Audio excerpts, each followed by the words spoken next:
babilónicos, que se consideraba una de las 7 maravillas del mundo antiguo. Eh, Están en duda si existieron, nunca se encontraron vestigios de ellos, pero se suponen que eran de esta forma, con terrazas, con plantas, con agua. Y el agua circulaba de manera que podían alimentar todas esas plantaciones que tenían en esas terrazas.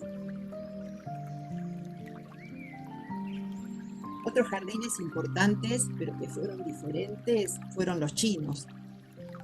Los chinos utilizaban los jardines para descansar, para relajarse, para meditar. Y hicieron en forma artificial lagos grandes donde predominaban pabellones, donde se paraban y meditaban. Luego, los japoneses también tuvieron sus propios jardines, un poco imitando los chinos. Y estos jardines, los japoneses les incorporaron puentes y islas. Entonces, ellos, y además, ya para el 1600, donde se hizo un gran jardín botánico en Japón, eh, hicieron caminos que los llamaban a esos jardines con caminos que servían para ir caminando por el estanque, por entre medio del estanque, lo llamaban Kaishushiki Telen, que era una forma de mencionar los jardines típicos de ellos. Bueno, y para terminar un poco con la historia, los jardines persas, que no los podemos dejar de mencionar, que son jardines muy geométricos, como los vemos. La mayoría fueron influencia para los jardines islámicos de España. La característica de algunos de los jardines eran que tenían forma de T. Había un estanque en el centro y salían cuatro brazos con más agua y entre medio todos los jardines de tierra donde se cultivaban plantas de diferentes variedades. Acá vemos un ejemplo. A ese tipo de jardines se los llamaba Chahar Bajá, y eran los jardines así, en forma de cruz, y rodeados de plantas que tenían cítricos, palmeras, y dentro de los jardines, lotos y otras especies, nenúfares.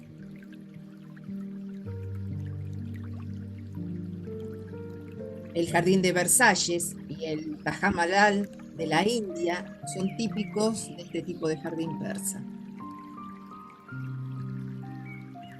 Y por último encontramos los jardines griegos que tardaron muchísimo en desarrollar la jardinería. Los jardines griegos surgieron después de que Grecia, tras batallas con los persas, ganaron y copiaron un poco el tipo de jardín persa, pero utilizaban pocas plantas y los rodeaban con columnas y estatuas.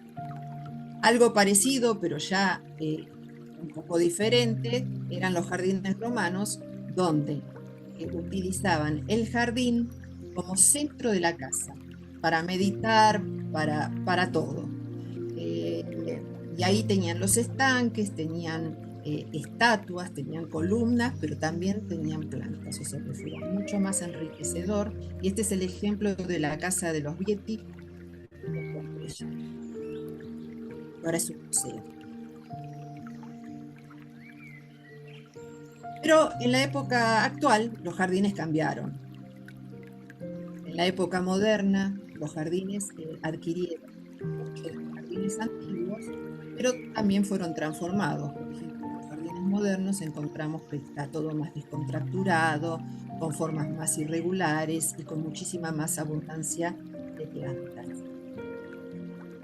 En Estados Unidos y en Europa incorporaron bastante el estilo japonés, donde le pusieron puentes, hicieron grandes lagos en centros, en grandes parques. Y acá vemos, por ejemplo, los ejemplos, ¿no es cierto? Después Después surgieron los jardines sustentables. ¿Y por qué surgieron los jardines sustentables? Los jardines sustentables surgen a partir del momento en que nosotros empezamos a tomar conciencia de la falta de agua y se aprovechan terrenos donde hay eh, terrenos bajos que se pueden formar acumulando el agua de lluvia y así permitiendo poder administrar mejor el agua y filtrando el agua y utilizando más plantas nativas. Y también encontramos los jardines acuáticos urbanos, que son en las grandes ciudades, la necesidad de tener verde. eh, no dejan de faltar estos jardines, ¿no es cierto? Si nosotros vamos al Parque Lezama, vamos a encontrar, bueno, uno lo taparon, que era enorme el estanque que tenía, pero también tienen fuentes, cascaditas, y bueno, como él, hay infinidad, ¿no? El rosedal, encontramos en todas partes algún estanque. Dentro de los tipos de jardines, podemos encontrar jardines de agua que son decorativos, que van a estar acompañados de cascadas, de fuentes, que dan movimiento y causan una sensación, ese ritmo de agua diferente, ¿no es cierto? Este tipo de jardín es decorativo. En general surgen en las casas, en los patios, en el parque. Podemos aprovechar porque hay infinidad de material para poder ejecutarlos. Después tenemos jardines acuáticos formales, que son los típicos de París. Tienen formas rectas.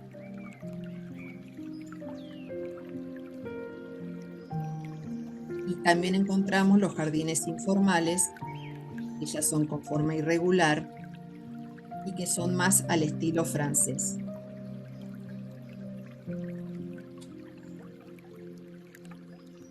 Perdón, el formal es el francés. El informal son los ingleses o los japoneses, ¿no es cierto? Discúlpenme que me equivoqué. Y después, por último, encontramos jardines acuáticos externos, que los podemos tener en un parque o en una casa, y jardines acuáticos internos, como dijo Estelita, que también van a ver, que son los indoor, ¿no? Que los podemos tener dentro de casa, es muy factible tenerlos, sobre todo aquellos que no tienen un parque o un patio grande, se puede tener muchas ideas con estos jardines internos o mini jardines.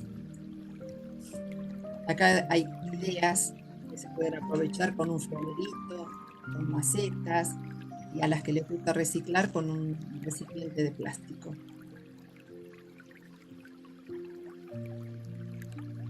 Miren este ejemplo de la tacita para una reunión de garden de nuestros grupos, en una mesita, o si tienen un recipiente lindo, a lo mejor heredaron de alguna abuela algún cristal, y ahí mismo se puede hacer un centro de mesa sin necesidad de tener flores. Simplemente con pocas plantas acuáticas pequeñas pueden elaborar un lindo jardín interno. Dentro de los jardines y los estanques también tenemos fuentes y cascadas, que son estructuras de agua que dan sonido y además oxigenan el agua. En el caso de la cascada es con caída. En el caso de las fuentes, en general es circulación del agua. Todo esto se hace con bombas, ¿no es cierto?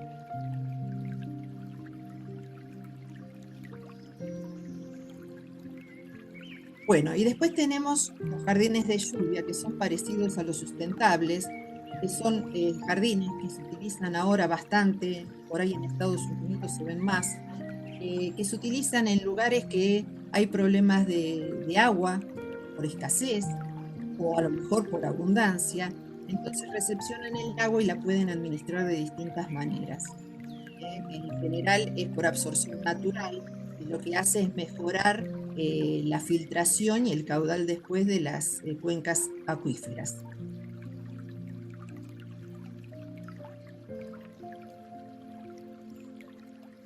Selección de plantas. Si nosotros, ahora vamos a entrar más a lo que a nosotros nos gusta. Por ahí no quiero aburrirlas porque ya demasiado. Bueno, creo que ya en la charla mía habíamos visto, pero por ahí algunas no la escucharon, que las plantas acuáticas se clasifican de distinta manera y a mí la que me gusta es esta porque es muy gráfica y estamos en presencia de las plantas palustres, que son las que están cerca de la orilla, en zonas de pantanosas o de barro, y que están arraigadas a la tierra, les gusta mucho la humedad, y después encontramos las plantas flotantes que no necesitan agua, perdón, no necesitan tierra, flotan en el agua, eh, eh, son las que le dan, por ejemplo, protección a los animales y ayudan a que ellos desoben los pececitos y todo. Y son bastante oxigenadoras. Para esto también tenemos las oxigenadoras, que pueden estar flotando, sumergidas o semisumergidas. Y las arraigadas, que están en la profundidad del agua, que necesitan tierra, pero la flor y la hoja tienen que estar en la superficie del agua. Así que bueno, ahora vamos a ver un poquito esas plantas. Dentro de las plantas oxigenadoras, que nosotras la mayoría las conocemos porque las usamos alguna vez en una pecera y que las tenemos que tener en cuenta después cuando hagamos mini jardines. Están, por ejemplo, el Myliofillium, que es una planta que la llaman pinito de agua, es la primera que tenemos acá, no sé si ven, sí, con la flechita la ven, el Myliofillium. Es muy oxigenadora, genera muchas raíces, es bastante invasora y lo que es buena es que además de oxigenar el agua, genera como un lugar para que los pececitos puedan desovar ahí. Tenemos el parecida, es el Ceratophyllum, después está la Valineria y la Elodea. Estas son las más conocidas y las que ustedes seguramente van a conseguir en cualquier acuario. Después tenemos las plantas palustres. Dentro de las palustres que habíamos dicho que se encuentran o a orillas o hasta 5 centímetros de la profundidad del agua, tenemos los cefirantes, que tampoco necesitan mucho sol, las colocáceas, la las achiras o cana, el iris pseudocorus. Este tiene muy mala fama porque aparentemente son muy invasores. Yo voy a Córdoba y cierto, dentro de los arroyos se encuentra es muchísima la cantidad de que hay, se lo considera como que es una planta muy invasora. Pero teniéndola en un estanque, da unas flores muy lindas, mucho color, y como las tenemos ya en maceta, le podemos limitar mucho el crecimiento de las mismas. El Cyperus, encontramos la tipa, encontramos la planta talía, que es hermosa, da un ramillete de flores azules, algunas tienen mucha altura, más de 2 metros, y algunas vienen con los pecíolos de las hojas en color morado, que también son una belleza. Todas estas plantas, yo les comenté, el jardín acuático es un jardín, es muy fácil de tener. Las plantas no son delicadas, lo que sí son muy invasoras, y por ahí cada 2, 3 años hay que hacer una muy buena limpieza con ayuda de alguien, porque generan unos rizomas muy grandes, muy fuertes, y en algunos casos pueden perforar la cubierta que tengan el estanque, si no es de material, ¿no es cierto? Bueno, dentro de las arraigadas, de las palustres, también encontramos la ludwigia, que también la llaman duraznillo. que también da muy lindo color y se da muy bien. Y encontramos también el hidrocotile, que es, la llaman redondita de agua, que también crecen, son muy buenas para filtrar el agua también estas. Eh, si ustedes escucharon quizás de que muchas fábricas vieron que tienen lagunas con agua de desecho, y lo que hacen es poner plantas acuáticas para que filtren el agua. Así que las plantas acuáticas son muy importantes. Bueno, después encontramos las plantas flotantes, está la lentejita de agua, que es la lemna, la ichornia, que es el camalote, encontramos las pistias, que es el repollito de agua, y encontramos también las acordeones, que son parecidas a la lentejita. Estas flotan, no necesitan sustrato. También se reproducen mucho. Son buenas para cuando tienen que cubrir la superficie del agua para evitar algas. En ese caso son muy buenas, pero de vez en cuando, dentro de la temporada del verano, hay que hacer limpieza relativamente seguido. Y otra que hay, que es flotante y que es sumamente importante porque en este momento se está haciendo un estudio, porque no solo para los animales, sino que por el gran contenido de nitrógeno dicen que va a servir para el futuro como alimento, es la sola. Es un helechito de agua que flota, se cubre todo el estanque y en invierno sobre todo, que está bueno para que no se produzcan tantas algas. Si vemos la foto del medio que tiene un color rosado es porque está más expuesta al sol.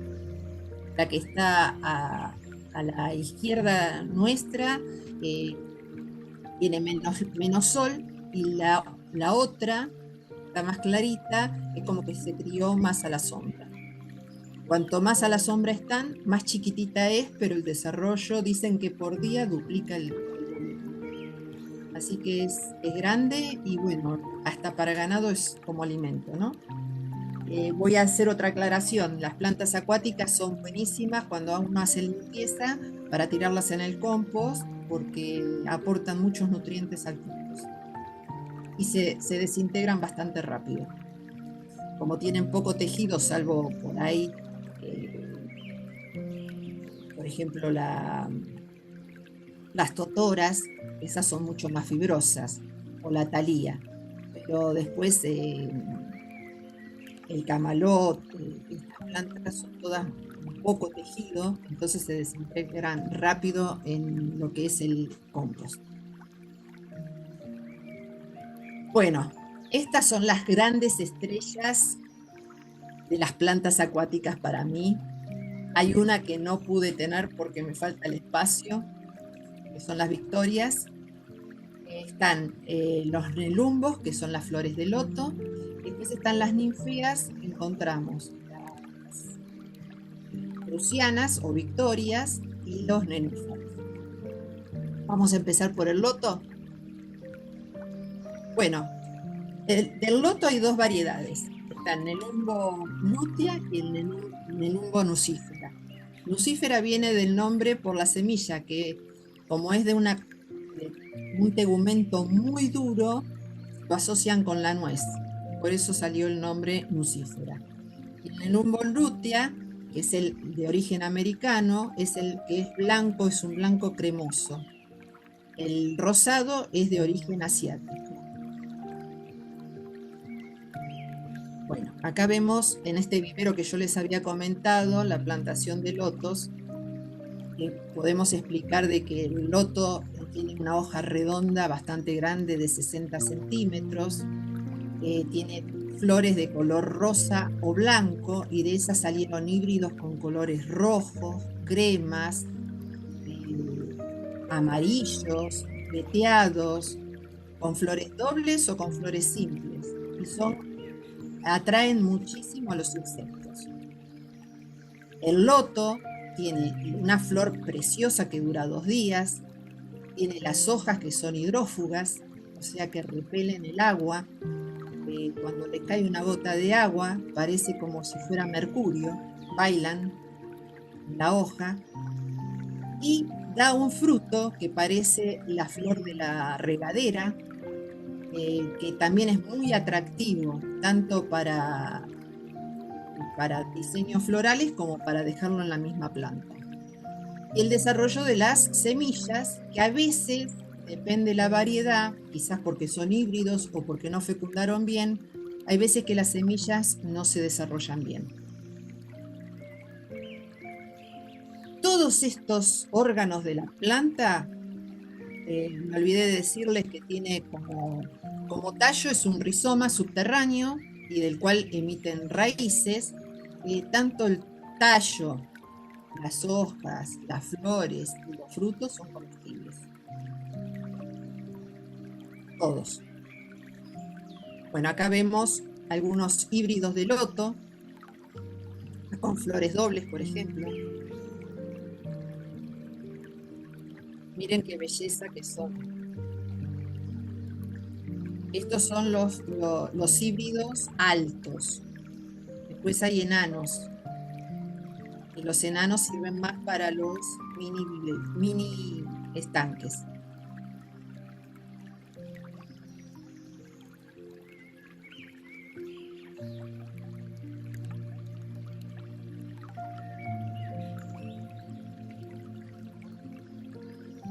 Acá vemos estos, son todos enanos. Son lotos enanos. Son preciosos también. En vez de tener una altura de 1 metro y medio, tienen 60 centímetros de altura por ahí. Necesitan menos profundidad, por eso para macetas es ideal. Bueno, esta es la que yo no puedo tener, con la que sueño todo el tiempo, es la Victoria o Irupé. Se creía que había solamente dos variedades de Victoria, que era la cruciana y la amazónica. La cruciana es la nuestra, que es nativa, pero se descubrió que desde 1870 en el Kew Garden, en Londres, existía también la Victoria boliviana. La Victoria boliviana es la más grande de todas. Si la Victoria cruciana y amazónica tienen hojas de 1,5 metros de ancho, la Victoria boliviana ha llegado a tener 3,20 metros. Es tremendo. Las Victorias tienen hojas este es el embés de la hoja. Parece un árbol genealógico, ¿no es cierto? Pero está cubierto de espinas. Esas espinas son para protegerse de los peces que no se las coman. El embés es de color morado. Esto se da en las 3 variedades, ¿no es cierto? Los pecíolos de las hojas son huecos, o sea, tienen aire, y eso es lo que las ayuda tanto a los pecíolos como a las hojas. También el tejido, también el parénquima de las hojas es tiene bastante aire, los ayuda a flotar. Bueno, y acá vemos en el vivero, en un estanque, cómo pueden convivir las victorias crucianas con los nenúfares. Las victorias crucianas se caracterizan con las amazónicas porque el borde de la hoja llega hasta 10 centímetros de altura. Y si ven, en los bordes hay 2 hendiduras, una en cada extremo, que sirve para que si se llena de agua, ¿la ven? Bueno, se pasó rápido. Si se llena de agua, esto permite el drenaje del agua. Recién después de la tercera hoja empieza a aparecer la cuarta con este borde. En las otras el borde es recto. Y posee una flor que dura 2 días y produce un fruto que es una baya llena de semillas.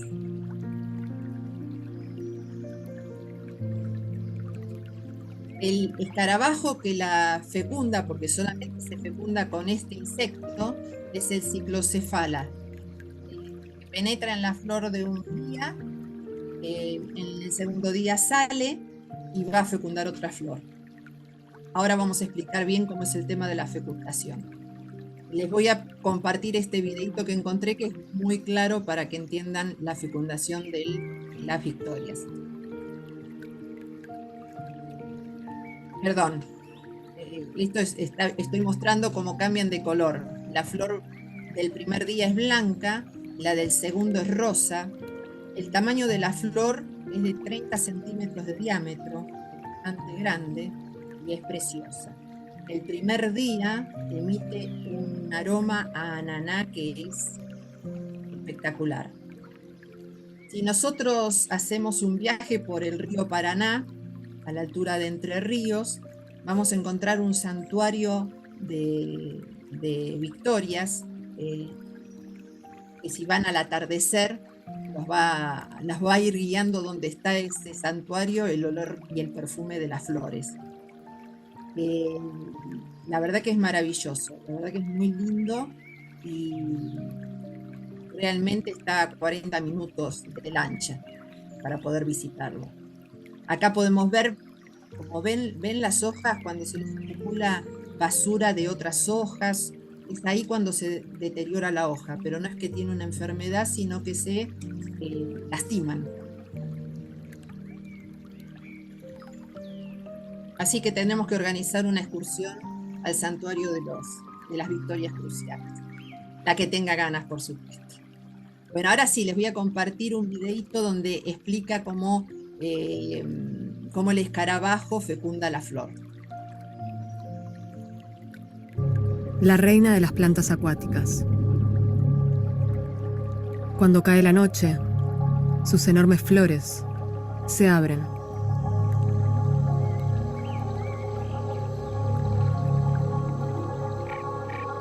Está en su fase femenina.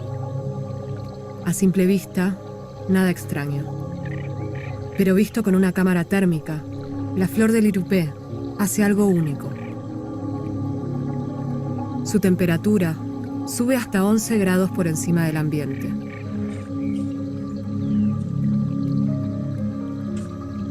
Al calentarse, las moléculas que producen el perfume se volatilizan y viajan más lejos. Un olor muy intenso, como ananá, se esparce por el aire y llama la atención de su único polinizador.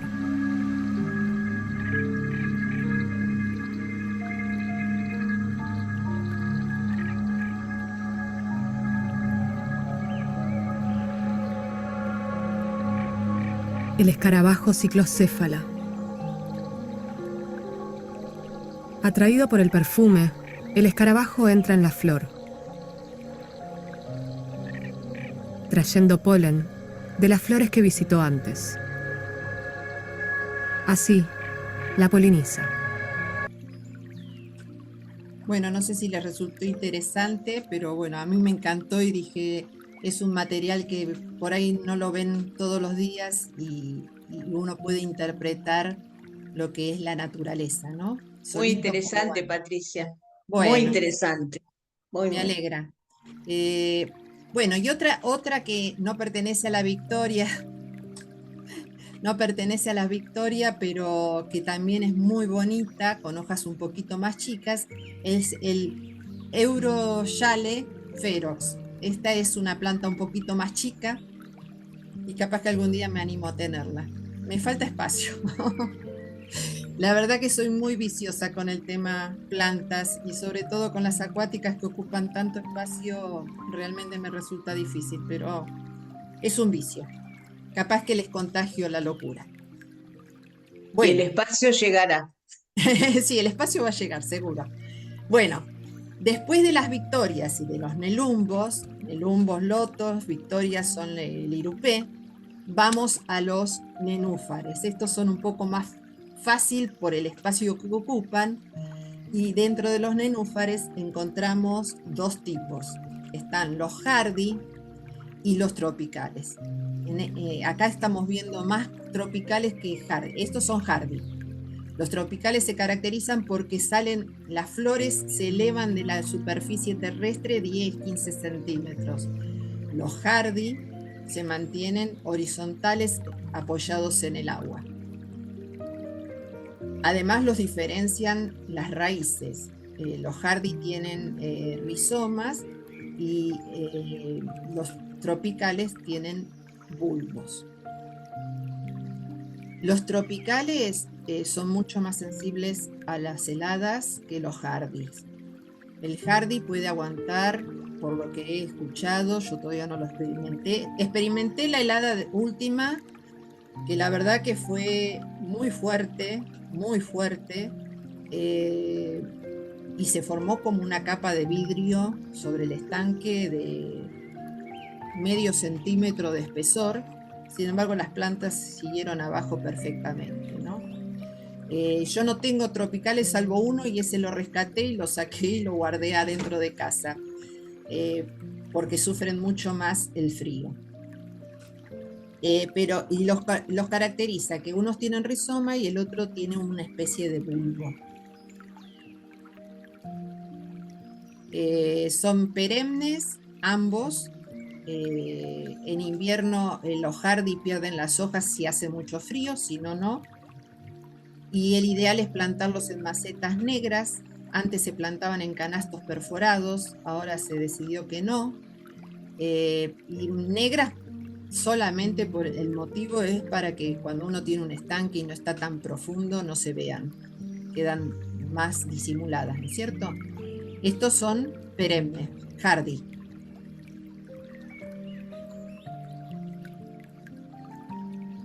Bueno, acá les voy a mostrar algunas variedades de los hardy.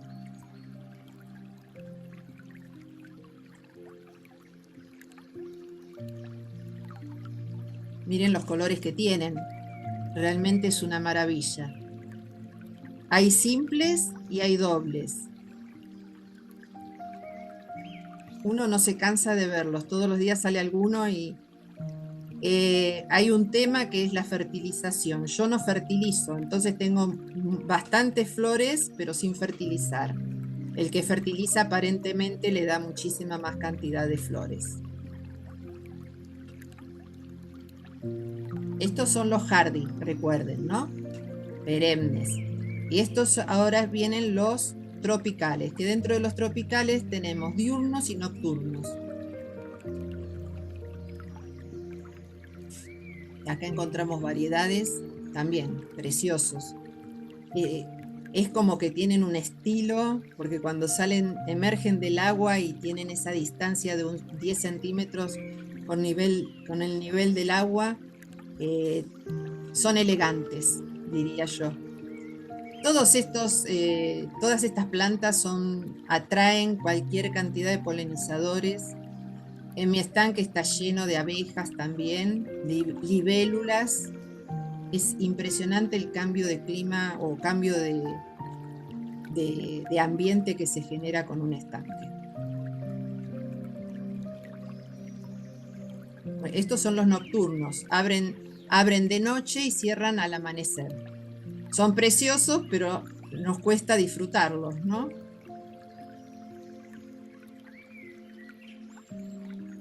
Perdón, lo pasé demasiado rápido.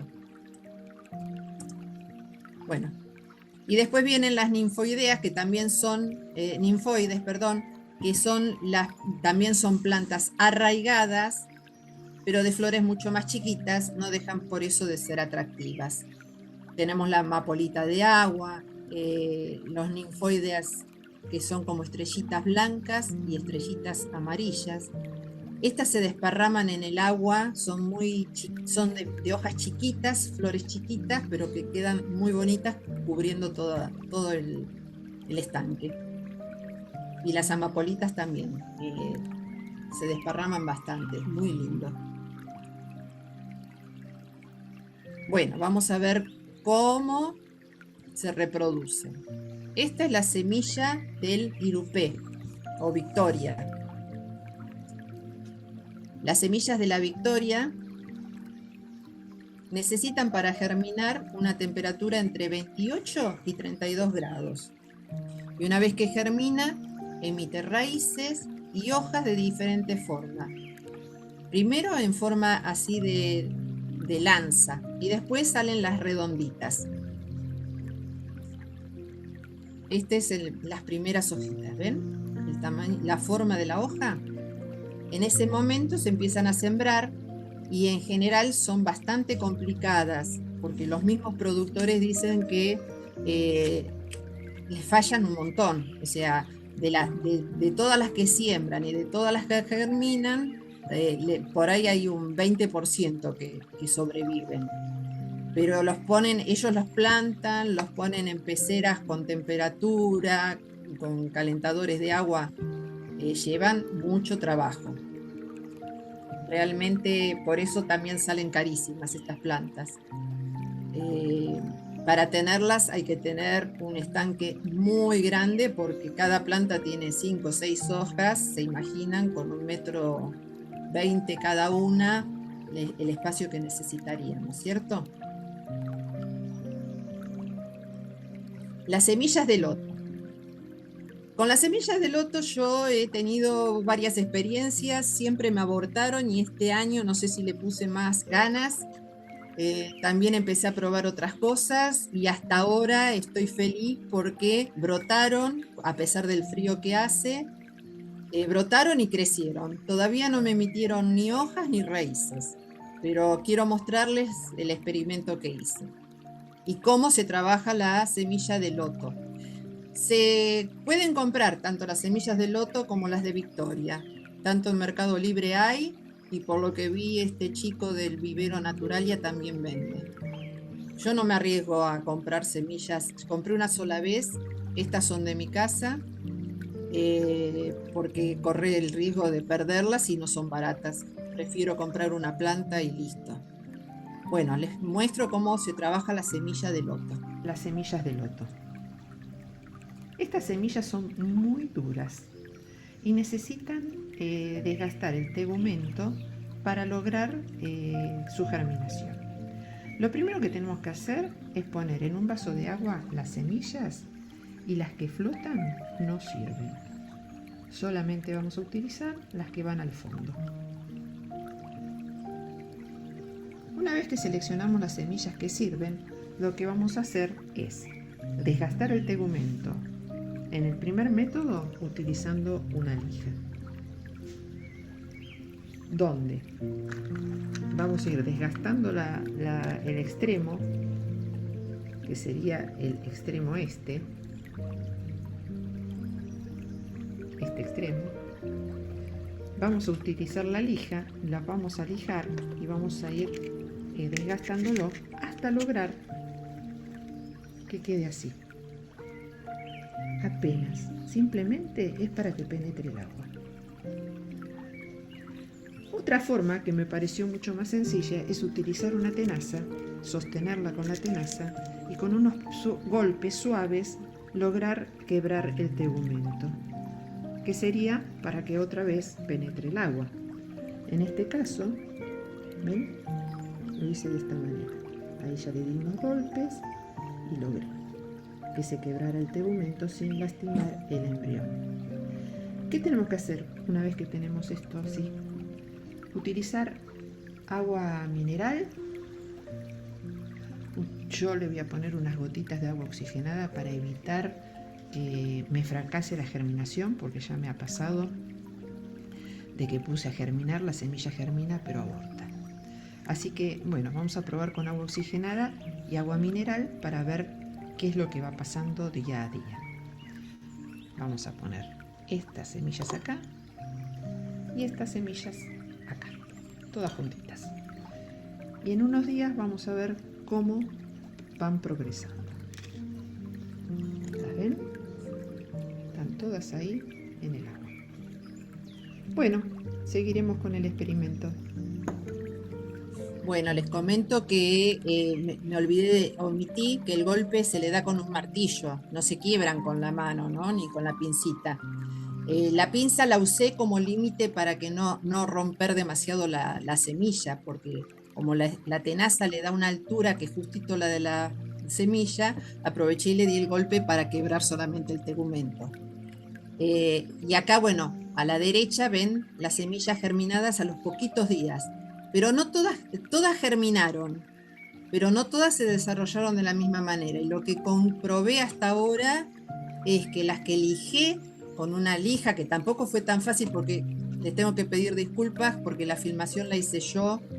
Mientras filmaba, trabajaba y cuando lijé la semilla lleva más trabajo. O sea, hay que lijar, lijar, lijar y tener un poquito de paciencia e ir mirando cada 2 o 3 lijadas que no lleguemos al embrión para no lastimarlo, ¿sí? Bueno, Bueno, acá estamos con la germinación de la flor de loto después de una semana aproximadamente. Y la verdad que salieron tanto las que se lijó el tegumento como las que le di el pequeño martillazo para quebrar apenas el tegumento.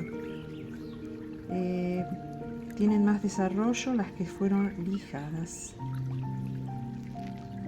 Pero bueno, acá vemos todo. acá vemos un brotecito a los pocos días, ya empieza a salir del agua. Después las pasé del vaso a un frasco. En este lado está el frasco con la planta. Salieron todas. La verdad que estoy re feliz porque hace un mes que las tengo y a mí más de una semana no me duraban. Y creo que realmente es el agua oxigenada porque había escuchado que el agua oxigenada es muy buena como bactericida y como abono. Así que dije, bueno, si es tan buena, voy a arriesgarme porque algunas semillas más me quedaron, así que seguiré probando. Y si salen, van a salir distintos colores, así que seguramente alguna se va a fecundar con otra variedad y alguna flor distinta me dará. Entonces ahí ya lo mostraré en otra charla. Bueno, Te pregunto, sí, Patricia, sí, perdóname, ¿qué no, proporción del agua y el agua oxigenada? sí. Yo más o menos calculé 2 vasos de agua con una tapita de agua oxigenada. Por cada 2 vasos de agua le pongo una tapita de agua oxigenada de 10 volúmenes. Yo prefiero no pasarme porque si no puedo quemar la planta, ¿no es cierto? Claro, no, no, la función es de ser Bactericida para bactericida, iniciar. claro. Exacto. Lo No, que no todavía le no vamos a logré, hacer la tintura.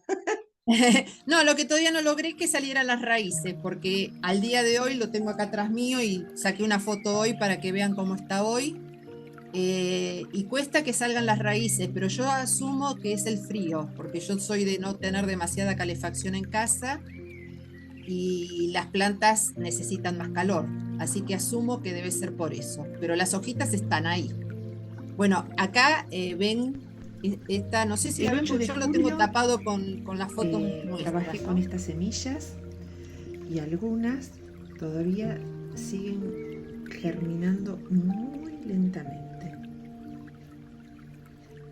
No falló ninguna de todas formas, todas están brotadas. Pero otras, miren cómo desarrollaron. Estas son todas hermanitas. Hoy es 3 de agosto y podemos ver el desarrollo. Si bien no abrió ninguna hoja ni emitieron ninguna raíz todavía. Hay de distintos tamaños, pero miren cómo siguen evolucionando. Bueno, y hoy le saqué la foto y miren cómo están pidiendo socorro. Se están queriendo escapar del florero.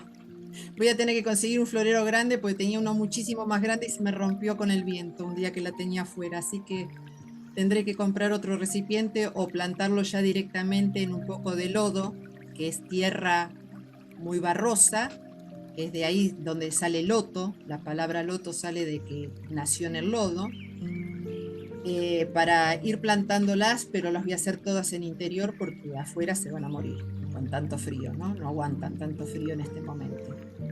Y con un PEP de pronto te permite hacer ese juego del lodo y Sí, casi la sí, temperatura, ¿no? sí, sí. Además yo tengo un balde lleno de lodo porque levanté todo el estanque antes de la helada, cosa que después me arrepentí porque la verdad que después terminarlo me costó con ese frío.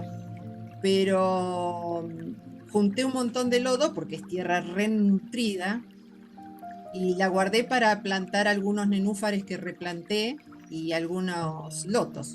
Así que no tiro nada. Como ven, reciclo todo. Bueno, seguimos. Bueno, adentro de los nenúfares que dijimos que había reproducción, se pueden reproducir, los tropicales tienen una característica, no todos, algunos, que es la reproducción vivípara.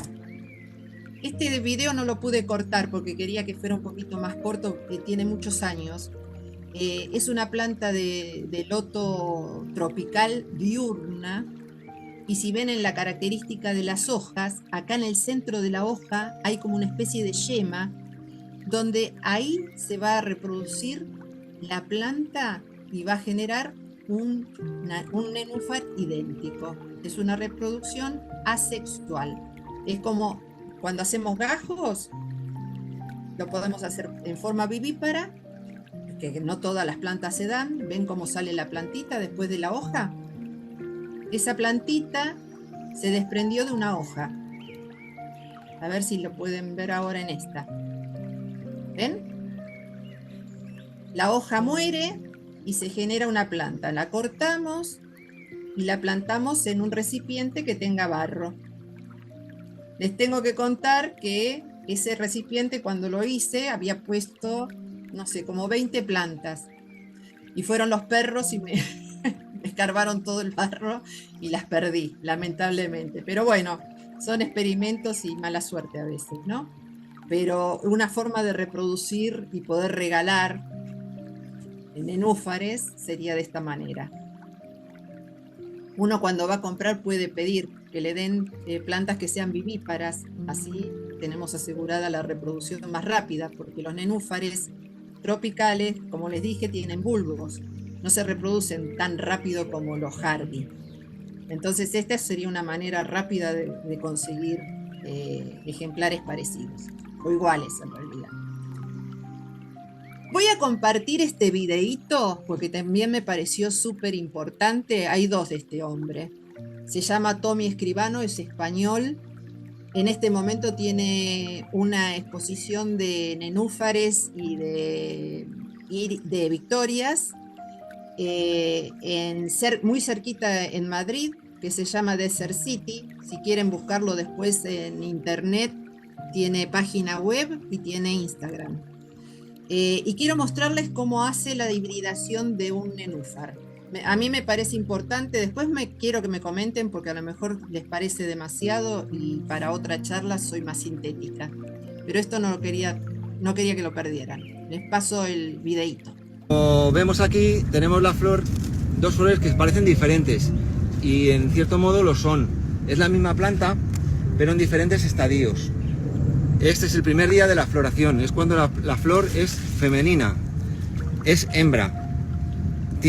La diferencia es que vemos aquí el néctar, que es el líquido semidulce, que está en el centro, que es lo que las abejas vienen a buscar, el néctar, y los estambres todavía no tienen polen, con lo cual estamos en la fase femenina. Ahora la planta podría recibir el polen de otra especie y hacer un cruce. Este ya, sin embargo, con este color ya un poco descolorido, es el segundo o tercer día de esta flor. Como tenían 3 días, pues este probablemente sea el tercero. Y en los estambres ya se ve, vamos a cortar algunos, se ve un polvo amarillo que es el polen. Si tuviéramos un microscopio veríamos los granitos de polen. Y para polinizar esta planta lo único que hay que hacer es traer lo que hacen las abejas. Ellas lo traen en sus patitas.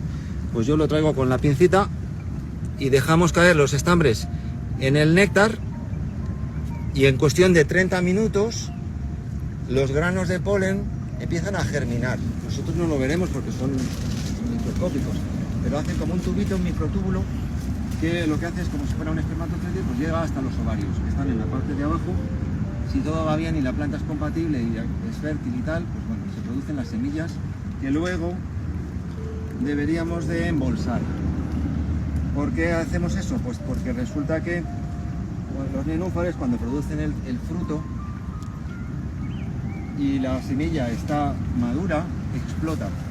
Entonces perderíamos todas las semillas, se quedan flotando por ahí. la semilla flota y tiene un flotador, una telita pequeña, se llama arilo. El arilo lo que le da a la planta, a esa semilla, es 2 días de flotación. Solamente 2 días, porque al tercer día se ha podrido y la semilla, allá donde esté, se va a hundir y va a quedar en el suelo. Si llega a un sitio que es adecuado, va a salir un nuevo nenúfar. Si está demasiado profundo, pues no, se lo van a comer los peces. Entonces, ellas de esa manera dispersan sus semillas. Igual que el diente de león lo hace por el viento, pues ellas lo hacen por el agua. Son súper inteligentes.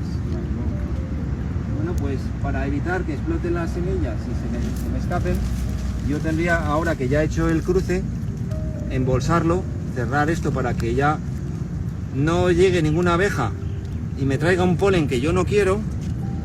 Y lo suyo es, si le he puesto el polen ya controlado, pues ponga quién es la madre, que ella es ronda, y el padre va a ser ronda, porque es la misma, es una autopolinización. No es lo más adecuado, pero muchos hibridadores han logrado grandes híbridos haciendo una autopolinización. Esta Victoria es una autopolinización. A veces de esa manera se logran resultados espectaculares consiguiendo plantas parecidas a los abuelos. Y ya no son idénticas a los abuelos, son otra cosa. Pues tenemos un nuevo híbrido que podremos luego registrar, nombrar, vender, en fin, Dios sabe. Esta etiqueta se metería dentro, cerraríamos la bolsa y ya cuando las semillas estén listas, yo me encontraré esto flotando en alguna parte del estanque. Si le pongo un flotador, mejor, porque saldrá para arriba. Si no, se me va a quedar en el fondo y a lo mejor no me doy. Bueno, esa es una manera de polinizar los nenúfares. Algo parecido en el vivero, en los viveros, con las victorias hacen lo mismo. Lo que pasa es que hay que salir a polinizar de noche, porque las victorias abren de noche solamente. Y como también tienen 2 fases, la femenina y la masculina, es un trabajo difícil, ¿no? Y después de todas esas semillas, algunas salen fértiles y otras no. Bueno, es adictivo esto. Sí. Es adictivo, sí. Por lo menos para mí sí. Bueno, ahora les voy a pasar la reproducción de lo que hice yo. Ayer, como llovía, en realidad fui dejando estar, ¿no es cierto? Porque había separado los Hardy para reproducir y por un motivo o por otro no pude, y ayer encontré un ayudante, mi marido, para filmar. Así que lo agarré y hice la reproducción de los nenúfares Hardy para que ustedes vean cómo se siembran, cómo se plantan o se reproducen.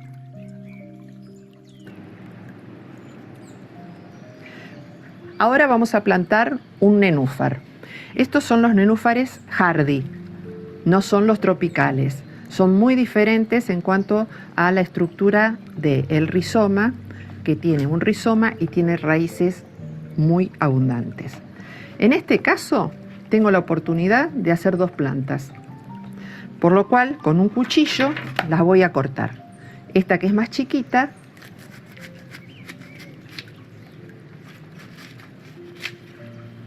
y la otra, que es más grandota.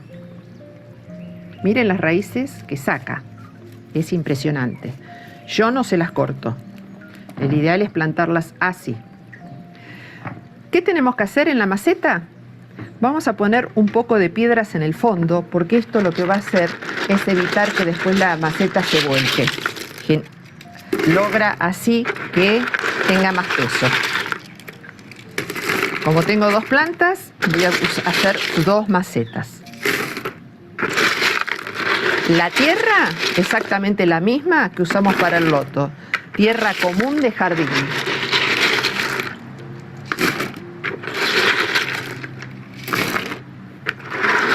Bueno, como ven, la maceta queda con peso, ¿sí? Así que ahora le vamos a agregar tierra común de jardín para que tenga una base.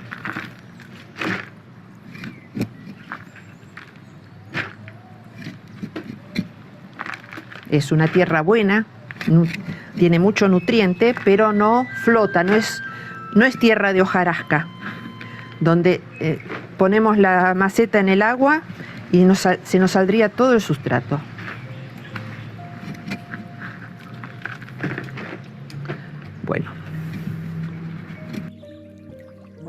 ahí se me cortó, pero sigue.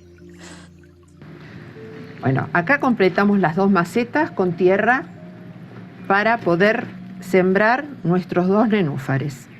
Vamos a plantar primero el más grande con todas sus raíces.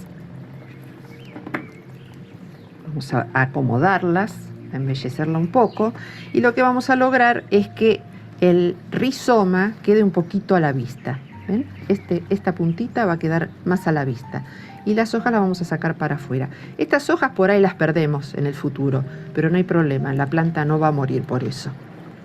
Y esta que es más chiquita la ponemos en la otra. Bueno, entonces recuerdan, en el fondo piedras para darle peso a la maceta, una capa de tierra casi hasta la mitad, y ahora completamos con más tierra. Le ponemos tierra a cubriendo bien las raíces y más de la mitad del rizoma.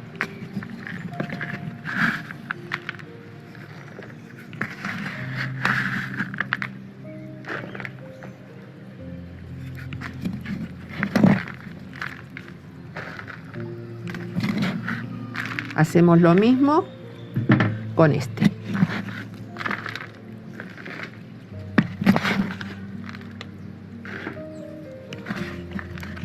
Siempre dejando los brotes afuera.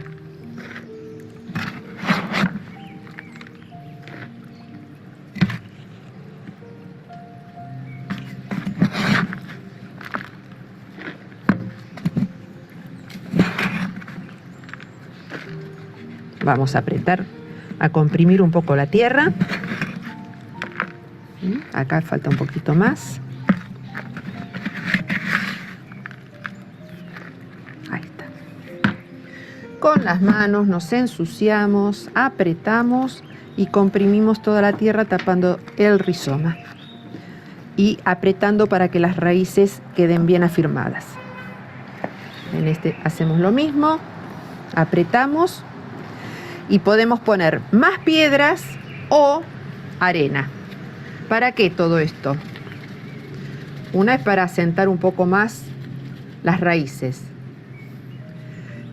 Y además para que cuando lo pongamos en el estanque no aflore la tierra. Por más que es tierra pesada, a veces tiende a subir y a flotar y ensucia todo el agua. Tampoco es dramático, porque se ensucia el agua, pero después se asienta y vuelve a quedar cristalina. Bueno, así vemos cómo se plantó un rizoma de nenúfar hardy. Bueno, esas macetas después las llevo al estanque, las sumerjo en el estanque. Ayer como llovía no lo pude hacer filmarlo, pero bueno, van directamente al fondo del estanque. Se recomiendan 50 a 60 centímetros de profundidad de un estanque para ese tipo de nenúfar. Y necesitan mínimo 6 horas de luz, de sol. De 6 a 8 horas. Mucho más tampoco, por las algas. Para que no... O sea, un estanque que esté con 8 horas de sol es suficiente. Pero eso después lo vamos a ver. Bueno, y acá también aproveché que encontré a Tommy Escribano plantando y sembrando un nenúfar tropical, así que se los quiero pasar para que ustedes vean cómo es el bulbo de los nenúfares tropicales, la diferencia que tienen con los hardy. Vamos a plantar un nenúfar en directo, un nenúfar tropical. Este es un tubérculo de Golden Grace. Golden Grace es una planta que está allá al fondo creciendo, la vamos a ver después. Y se reproducen por tubérculos. Los tubérculos es ni más ni menos que una patata. Una patata del tamaño de una pelota de golf, un poco más pequeña, que ya ha brotado, tiene hojitas y una pequeña raíz.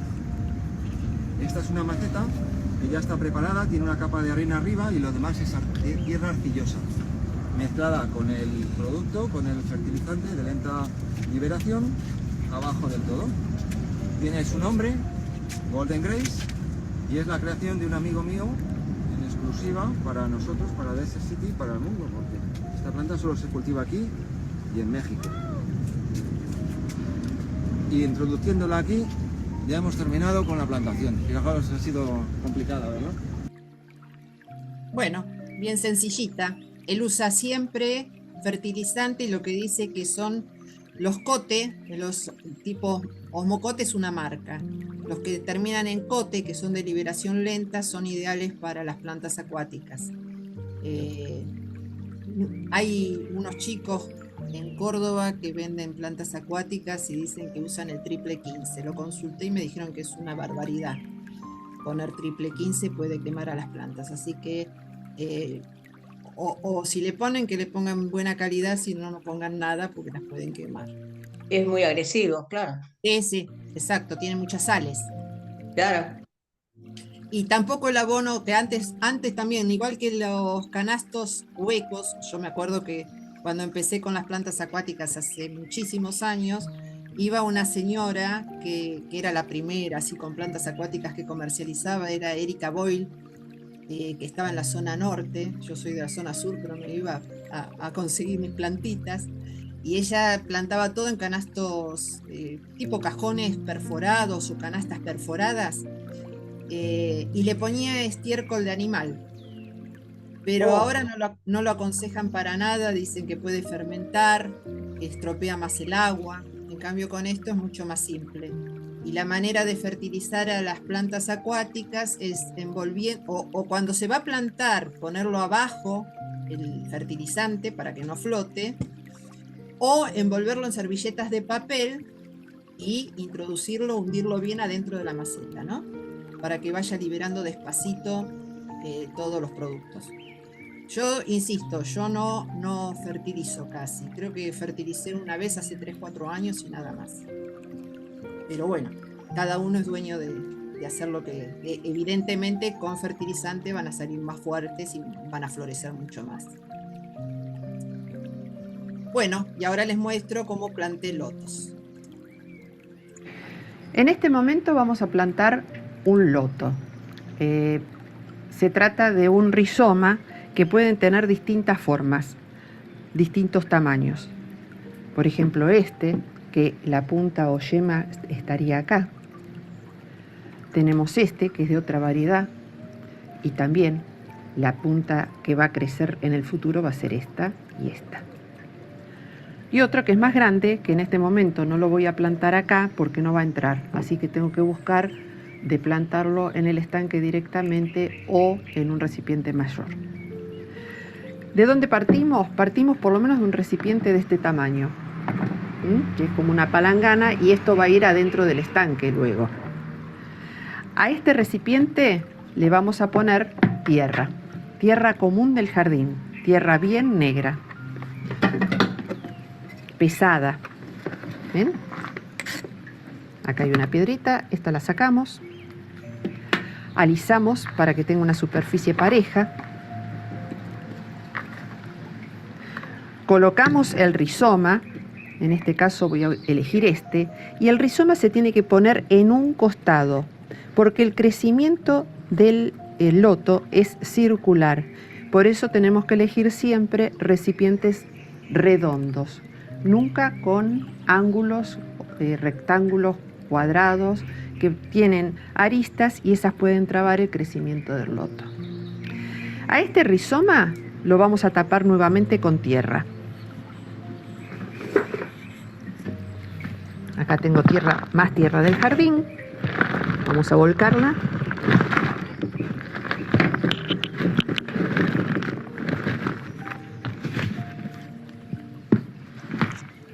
Vamos a emparejarla para tapar todo el rizoma, menos la punta que tiene el brote. ¿Ven? Que está acá. Esta no la vamos a tapar. La dejamos así, sacamos este pastito, y si encontramos alguna basurita también la sacamos. Y lo que vamos a hacer en el caso del loto, porque va a ir al fondo del estanque, para que no emerja el rizoma, le vamos a poner un peso. De esta manera vamos a evitar que el rizoma flote. Este recipiente luego lo vamos a llenar con agua, lentamente por los costados para que no levante demasiado la tierra. De todas formas, si se ensucia el agua del recipiente, no hay ningún problema porque después se asienta y va a quedar totalmente transparente. Bueno, así se planta el loto, es muy sencillo, es muy fuerte, muy resistente, es raro que muera.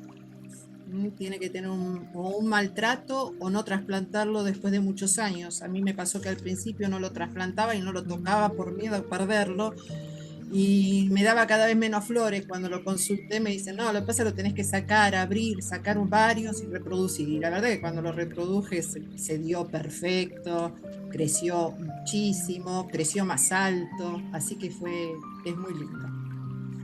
Bueno, vamos a ver qué cuidados y qué necesitamos para los estanques, para armar un estanque.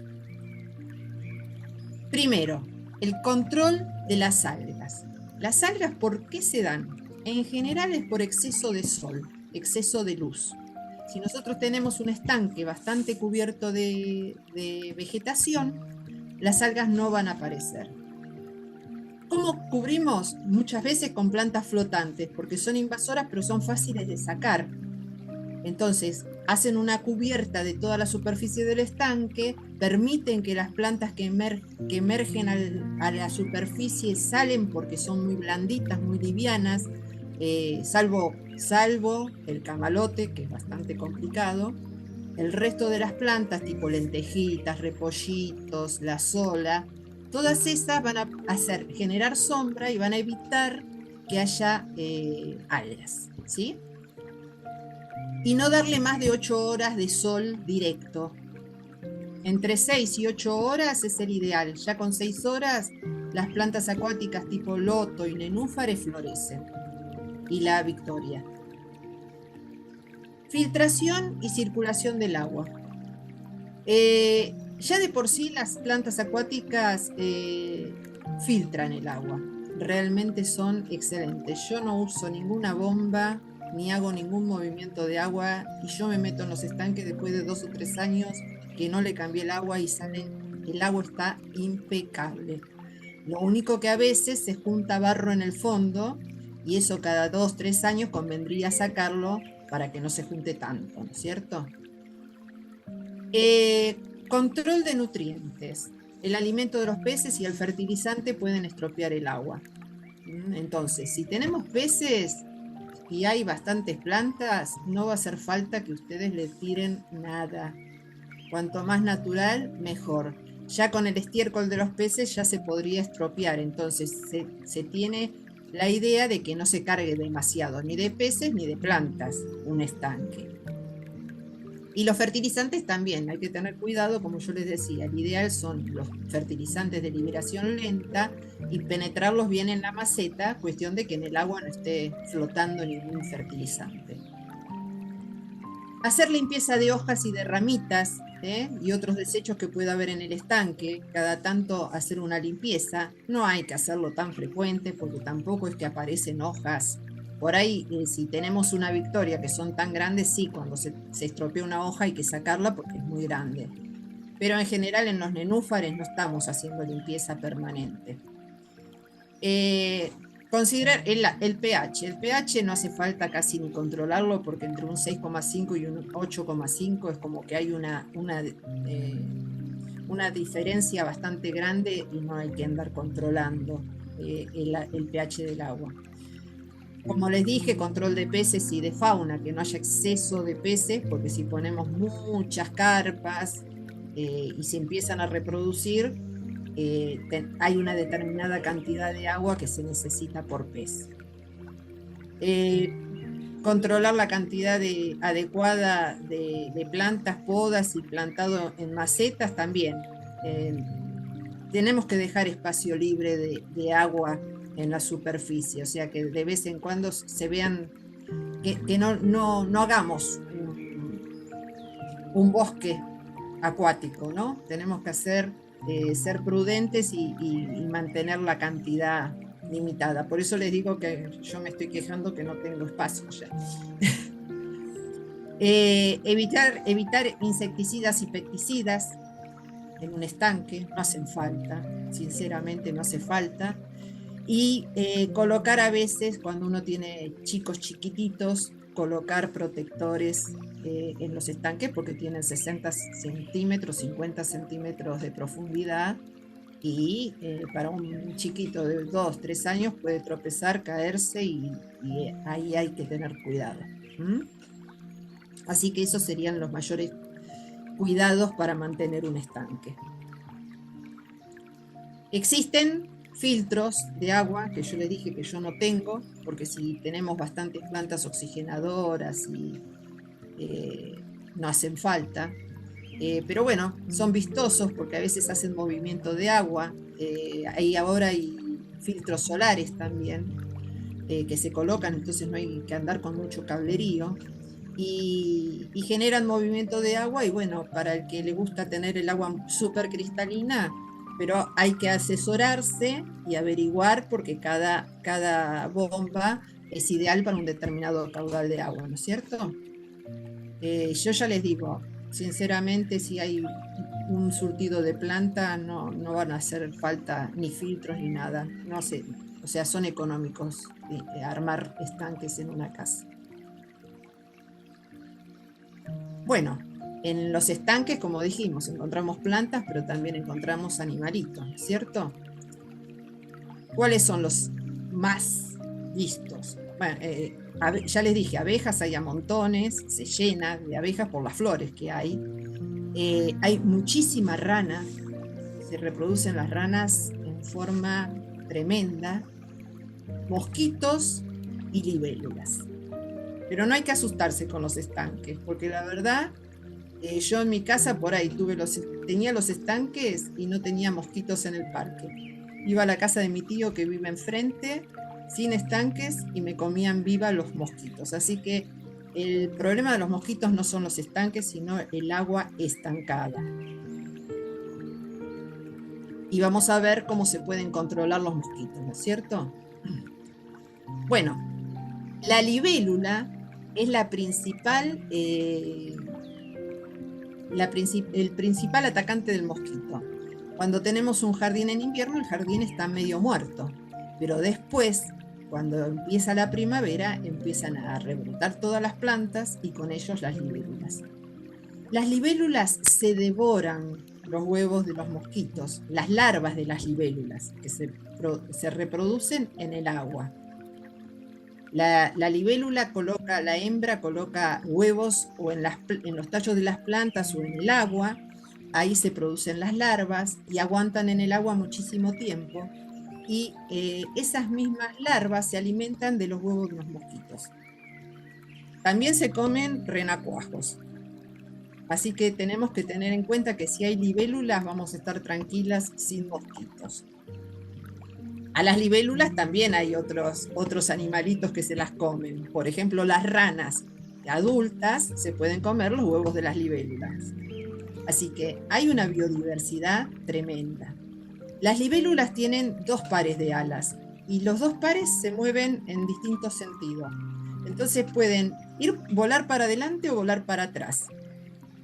Tienen una cabeza con ojos arriba y pueden ver en un grado de 360 grados, o sea, no se les escapa presa. Tienen un 95% de probabilidad de cazar cualquier presa.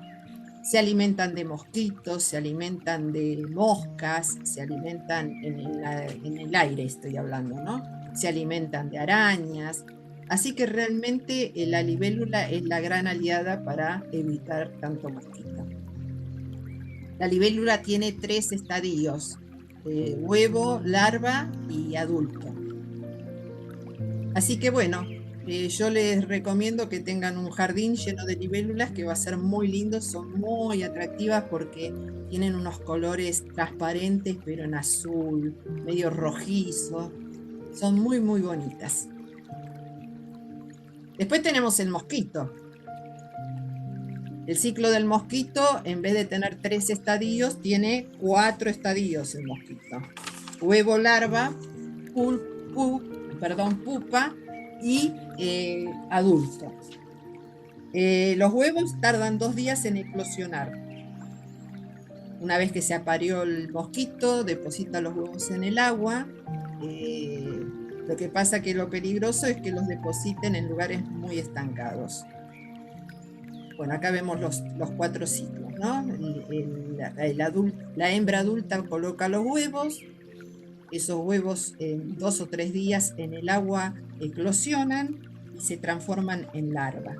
El peligro es en lugares que estén muy estancado el agua, por ejemplo, alguna maceta olvidada en el jardín, en algún lugar escondido. De la larva necesitan comer algas y respiran. Pero además tienen un aparatito que se llama sifón, que es por el que respiran y que está en la parte inferior de la larva. Por lo cual se ponen boca abajo, apoyan en el borde del agua el sifón y a través de eso respiran. En ese estadio están 5 días aproximadamente. Del estadio de larva pasan a la pupa. A ver si lo podemos ver. Del estadio de larva pasan a la pupa. La pupa no come, solamente respira. Y ahí aguantan más o menos también 5 o 6 días. Hasta que se transforma nuevamente en mosquito. El mosquito se aparea, macho y hembra, y vuelven al ciclo del mosquito. El macho se alimenta de vegetales, de néctar de las plantas, pero la hembra necesita alimentarse de sangre animal, por lo cual también nos pican a nosotros. Si el mosquito hembra pica a una persona con una determinada enfermedad, que como dijimos, o no sé si lo dije, que pueden transmitir la fiebre del Nilo, la Zika, el dengue. Si este insecto pica a un enfermo, esa enfermedad a través del tubo digestivo entra en el intestino medio y se empieza a reproducir y se desparrama dentro del mosquito hasta las glándulas salivales. Cuando pican a otra persona, transmiten la enfermedad. Así que bueno, tengamos cuidado con el mosquito, pero hay muchos métodos para tratar de combatirlos, ¿no? O que no se reproduzcan tanto. Una es no teniendo recipientes con agua estancada en nuestros terrenos, y otra es tener la precaución que se va a generar solo en el estanque con la biodiversidad de animales, de fauna y de flora. Y otro gran aliado del estanque, que son divinos, son las ranas. Las ranas tienen 3 etapas: la embrionaria, la metamorfósica. La embrionaria, en realidad la rana coloca los huevos cerca del agua también, pero ¿quién se dedica a cuidarlos, a los huevos, para que no se los coman? El macho, la rana macho, rana o sapo, ¿no es cierto? En realidad el sapo es el macho de una variedad de ranas. Depositan los huevos y tardan como 21 días en transformarse en renacuajos. Y esos renacuajos, entre 10 y 12 semanas, se genera el adulto, que es la rana. Mientras tanto, en la etapa de renacuajo genera una cola. Esa cola después se autoconsume dentro del organismo como alimento, y las patas aparecen a último momento también. O sea, cuando son renacuajos parecen como pececitos chiquitos, ¿no es cierto? Estando en adulto dentro de los estanques, bueno, se comen todas las larvas de mosquito, así que hay un ciclo de equilibrio dentro de un estanque. También encontramos lagartijas. A mí me aparecieron lagartijas en casa, ahora muevo macetas y aparecen las lagartijas, que son preciosas también, y aparecen de día. Y como les dije, también muchísima abeja. Realmente la cantidad de abejas que aparecen es tremenda. Pececitos. Pececitos podemos poner, bueno, acá están las ranas, pero también encontramos pececitos. Las que recomiendan son los peces chiquitos. Estas se llaman madrecitas. Son muy chiquitos, pero se devoran todas las larvas de mosquito que podemos encontrar en el estanque. Yo traté de conseguir en estos días y no conseguí. Yo compré, bueno, las carpas que también se pueden poner en los estanques y que en los jardines japoneses encontramos tantas, que es muy típico.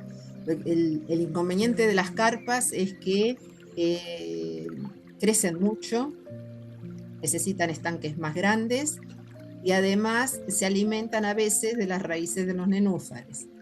Van y escarban las raíces, así que hay que tener cuidado. Yo particularmente tuve en algún momento carpas y ya siendo chiquita se devoraban todo. Así que opté por no tener más. Ahora compré los Yubinki, que son estos de acá abajo, que vienen de color rojo, negro, blanco, todos matizados. Son chicos y se necesitan, en un estanque chico pueden entrar perfectamente. Y otros son los cometas. Pero ahora me empeciné en buscar las madrecitas porque me parece que son todavía más chiquitas y mucho más fáciles son más autóctonas de acá de la zona, ¿no es cierto? Estos ya son más delicados. De todas formas, los Yubunki los compré en mayo y les agarró toda la helada y dije, chau, perdí con los Yubunki.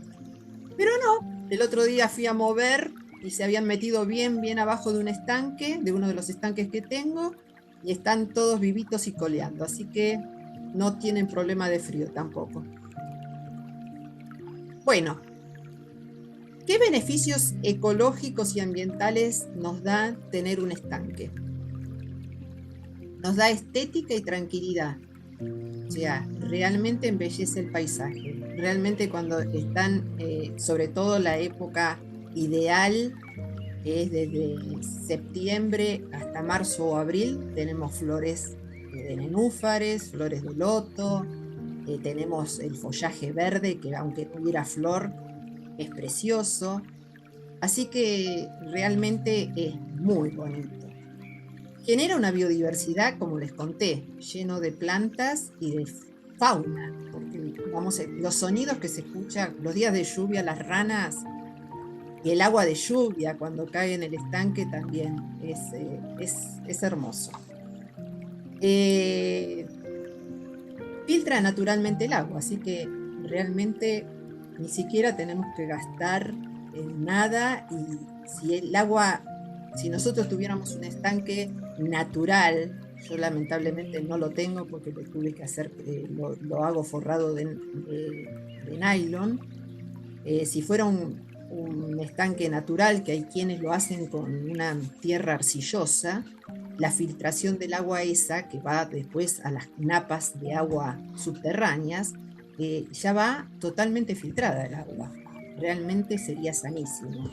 Y bueno, y genera un microclima muy especial. Así que a tener un estanque, por favor. Espero que algún día me den la alegría que después de esta charla tuvieron un estanque. ¿Qué elementos necesitamos para tener un estanque? Primordial, agua. Para formar un estanque o una laguna, lo que queramos hacer, que le puede dar movimiento con fuentes o con cascadas, ¿sí? ¿Se acuerdan que yo les había dicho? Las fuentes o cascadas, fuentes y cascadas son tipos de jardines acuáticos que tienen movimiento y generan un sonido muy agradable. Así que si quieren tenerlos, eso también ayuda muchísimo a embellecer el estanque. Necesitamos plantas acuáticas. Necesitamos fauna. No tenemos por qué tener peces, pero seguramente anfibios van a aparecer solos y las aves también. Se llena de pájaros también el lugar donde hay un estanque. Y también podemos tener elementos decorativos como puentes, rocas, pasarelas, piedras, estatuas y cualquier cosa que ustedes quieran ponerle ornamentalmente, ¿no? En general a mí me gusta muy sencillo, así que es más que piedras, no pongo. En un momento hice un arroyito para que cayera en un estanque que después me quedó a la sombra, porque creció mucho el árbol, así que me quedó con plantas de sombra. Y a ese le había hecho un arroyito, entonces le había puesto una bomba que caía el agua, absorbía del estanque, subía, bajaba por el arroyito y disfrutaba del ruido del agua. Pero bueno, después como el estanque ese quedó medio perdido porque se desarrollaron mucho las plantas de sombra, quedó ahí un poco en el olvido. Pero queda lindo, si ustedes pueden hacer un arroyito con poco espacio se puede hacer también. Los jardines acuáticos son entonces espacios diseñados para incorporar agua como el elemento central, combinando las plantas y otras estructuras para embellecerlo. Pero la base son el agua y, por supuesto, el ideal son las plantas. Ya les aclaré, yo no soy paisajista, así que no quiero arrogarme de nada, porque esto es como que estuve investigando y en base a la experiencia les puedo decir que estéticamente es importante, como en diseño de flores tenemos los mismos principios, que son el equilibrio y la simetría, o sea que donde hay un espacio chiquito no hagamos un estanque que ocupa todo el fondo, porque quedaría feo, o sea que hay que encontrar una armonía también en los colores que ponemos de plantas, proporción y escala. Entonces, el conjunto tiene que tener como principio de diseño equilibrio, simetría, armonía, proporción y escala, y flujo y movimiento. Flujo y movimiento, bueno, es con el agua, con las cascadas, si se lo quieren dar, por supuesto. Y si no, a lo mejor también con las mismas plantas, porque hay plantas que tienen un follaje muy agradable y que ahí ya le estaría dando movimiento al paisaje. En resumen, la estética y el paisajismo en los jardines acuáticos requiere una planificación cuidadosa antes de determinar. Antes de hacer, pensemos qué vamos a hacer, ¿no? Y un enfoque de la integración armoniosa de los elementos naturales y los decorativos. O sea, no carguemos de estatuas o de... Pongamos que sea todo equilibrado. ¿Cómo construir un estanque? Bueno, yo les voy a dar una idea de cómo construir un estanque. Mi experiencia fue... la verdad que ahora tuve que cambiarle el nylon y no quise hacer porque la idea mía es mudarme en algún momento. Está muy difícil poder vender la casa, pero mi idea es mudarme y ahí hacer un estanque mucho más grande y con más espacio. Pero mientras tanto hay muchas alternativas para hacer estanques. Primero vamos a empezar con la inquietud de porque si no tenemos espacio no podemos tener un estanque. Están los mini estanques, que pueden ser exteriores o interiores, como habíamos mencionado antes. Y acá les traigo ejemplos de mini estanques. Hay distintas formas de sembrarlos o de plantarlos y de armarlos. Pero como decíamos antes, lo importante son los principios del diseño. Diseñar, no cargar, hacer un equilibrio y buscar un equilibrio entre los colores y las formas. Por ejemplo, si vemos esta palangana acá en este costado, ¡ay! Se fue. Esta palangana que está en este costado se la diseñó de manera que se fueron elevando algunas plantas por ahí con algún ladrillo. En el fondo se ponen piedras como para que se mantenga más limpio. Los mini estanques seguramente van a necesitar alguna bombita filtradora de agua, que se pueden utilizar las mismas de las peceras. Se pueden incorporar pececitos. Y también hay que elegir la planta, porque no cualquier planta. En un estanque chiquitito como el que tenemos a nuestra derecha de la pantalla, ahí no le vamos a poder poner una nenufa ni una flor de loto. Vamos a tener que buscar plantas que sean mucho más chiquitas y que se desarrollen menos. Podríamos poner flotantes, podemos poner calas, sobre todo si no tenemos mucha luz. Así que bueno, el Cyperus, que también es muy lindo para eso, y todas las plantas de peceras, que yo ya les había mencionado y que ahora las voy a volver a repetir. Bueno, acá hay un corte de un estanque y ven que hay, por ejemplo, en el que está a la izquierda sería un estanque más grande. Hay ladrillos que sostienen algunas macetas y ahí sí tienen un nenúfar, pero en una maceta, en ese caso, en una maceta de un tamaño así parecido, podrían poner un nenúfar. Hay variedades que son más chiquitas, que necesitan menos profundidad. No pongan un jardí o un tropical comunes, porque no se les va a dar. Y en el caso de ponerlos, los tendría que poner en un patio que tenga luz para que les florezca. Si no, preferible hacer estanques de plantas que no tengan flor, sino que lo importante o lo lindo sea el follaje. Acá les traigo un ejemplo, por ejemplo, en un frasco hecho, ¿no? En un frasco grande es este, ¿eh? No es un frasco de tipo aceituna, sino que es un frasco tamaño importante. Y bueno, acá tienen todas plantas de pecera. Miren qué bonito que queda, porque con el color, o sea, todo verde y con el color de los peces le dio el toque de distinción. Poco, pero bueno. Acá hay un estanque un poco más grande en un balcón. Ven que hay un nenúfar, pero bueno, es un macetero tipo palangana, y ese nenúfar es un nenúfar, una variedad más chica. No son los comunes. Acá le pusieron también camalotes, pero el camalote está bien porque es flotante, no necesita tierra, cubre la superficie y se va a echar a perder menos el agua, pero se desarrolla demasiado rápido, así que van a tener que hacer limpieza de plantas cada tanto.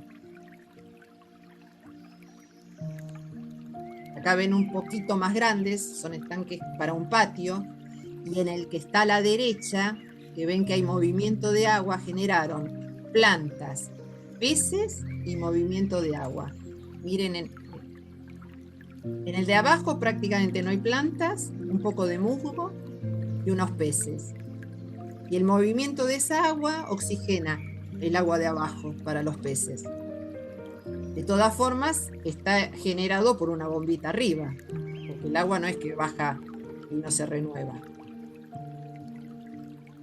Bueno, acá les doy una lista de plantas que pueden comprar para hacer un mini jardín. De todas formas, este video, Estela se los va a pasar y lo van a poder leer y mirar todas las veces que quieran con la lista de plantas, y si no, yo después se las paso por WhatsApp, porque son todos nombres bastante complicados, no son tan fáciles de recordar. Pero bueno, son todas plantas que andan muy bien en una pecera y andan muy bien en un jardín indoor. Ahora sí. estoy más actualizada. Patri, te tengo que decir que ya estamos al borde de nuestro tiempo. Ah, ¿sí? Ah, pensé que eran 2 horas, perdón. Y que son 2 horas. Ah, la pucha, bueno, entonces paso rápido, disculpa. Bueno, y si no, corto. ¿Prefieren que corte? Si lo que seguís lo podemos ver en la otra charla, vas a ver, no sé qué vas a ver. No sé. No Bueno, sé si dale.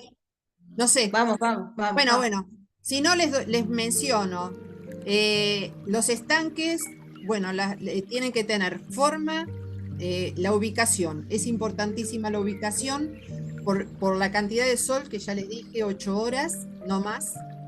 Los árboles, tratar de no tener árboles cerca por la caída de hojas y porque pueden romper las cubiertas, las raíces, y Claro. el viento.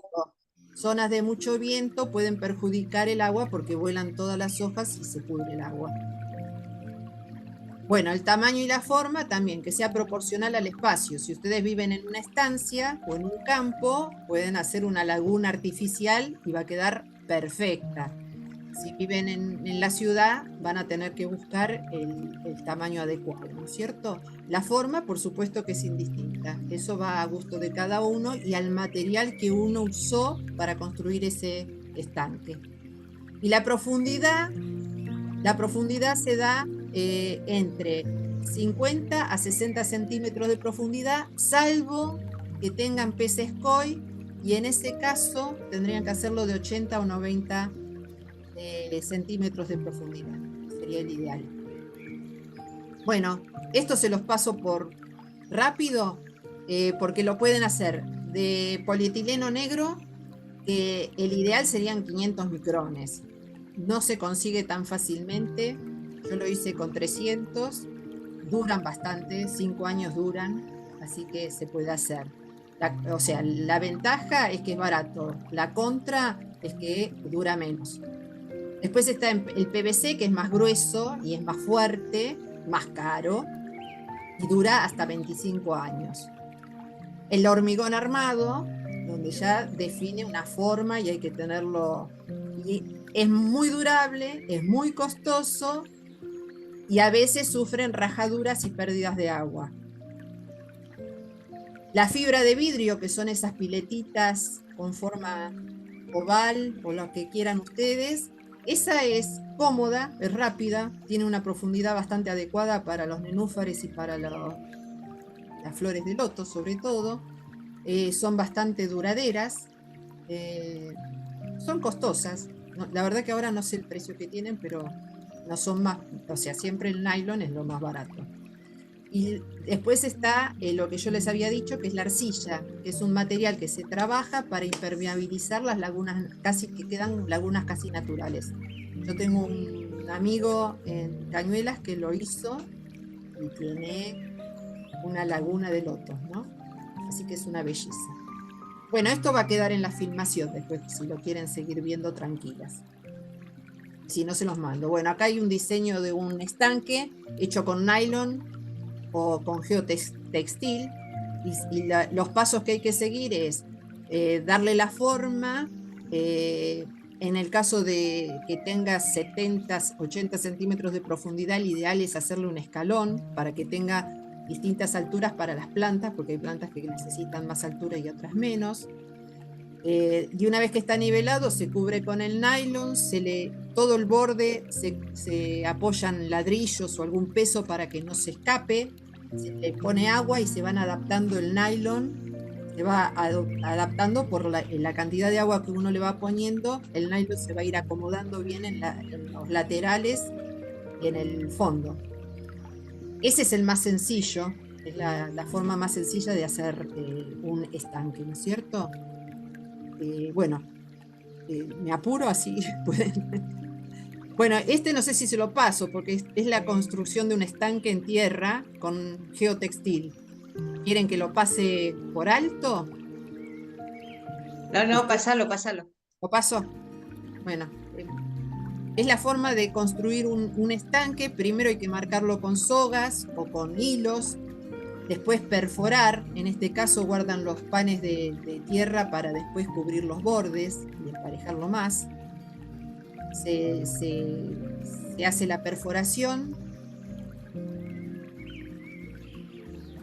En este caso están haciéndolo para una victoria cruciana, así que le están dando 60 centímetros de profundidad. A mí no me gusta tan recto, pero son estilos, ¿no? A mí me gusta más descontracturado y con forma más libre. La tierra ahí no se ve muy buena, parece media colorada, pero...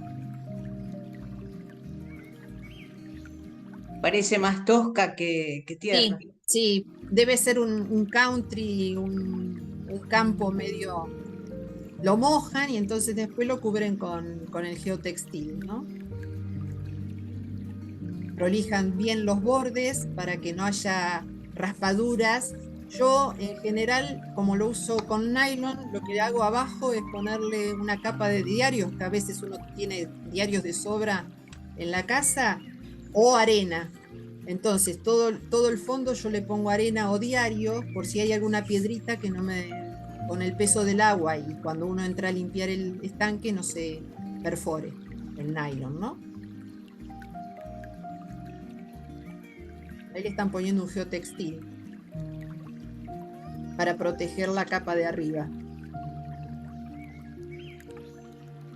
Y ahí va el nylon, ¿no?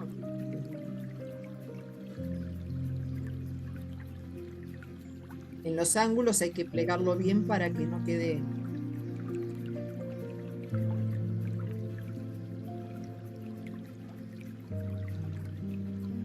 Lo llenan de agua. Y una vez que está lleno de agua y ven que está en condiciones, es cuando le empiezan a prolijar los bordes y recién al final cortan el nylon.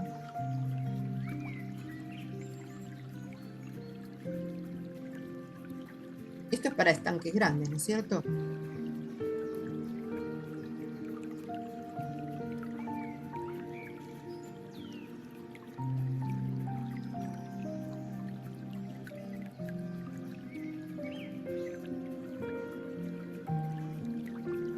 Ahí les tiran plantas oxigenadoras para que el agua enseguida empiecen a trabajar y a oxigenar el agua.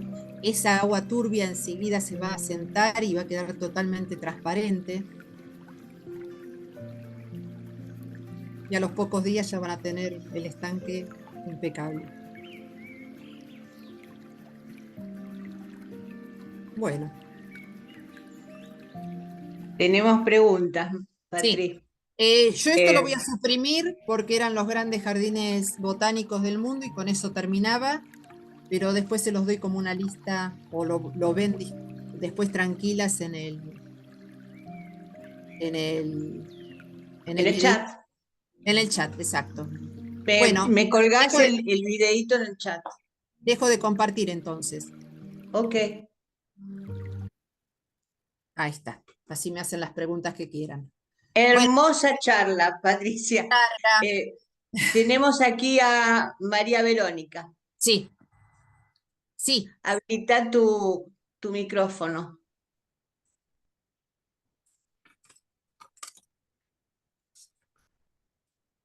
Ahí está. Ahí está. Hola. Está. Hola, buen día. Muchas Buenas gracias, tardes. Patricia. Hermoso todo lo que nos has transmitido. Preguntas sobre algas. Control de algas. Sí. Mencionaste a esos pececitos chiquitos, madrecitas. No, las madrecitas eran más para que los huevos de mosquito. Exacto. Y entonces el control de algas El control de algas es por la cantidad de horas de sol que pueda llegar a tener el estanque. Por eso digo que no tengan más de 8 horas. Entre 6 y 8 horas es el ideal, y después que le dé la sombra por ahí de un edificio, de la casa, de lo que sea, para que las algas no proliferen. Las algas proliferan por el exceso de luz. Si el estanque está cubierto de plantas, algas no vas a tener. Si el estanque está totalmente despejado de plantas, te van a aparecer montonazo. Este hombre que yo les mostré, Tommy Escribano, en uno de los videos que vi, él usa un colorante medio azulado, medio negro, que compra en Estados Unidos y que aparentemente en Estados Unidos lo utilizan justamente para las algas, porque no es tóxico, no mancha y además genera oscuridad en el estanque como para que las algas no proliferen. Pero bueno, acá en la Argentina no existe. Y ya en España les cuesta conseguirlo, porque él como, no sé, creo que era azafato de avión,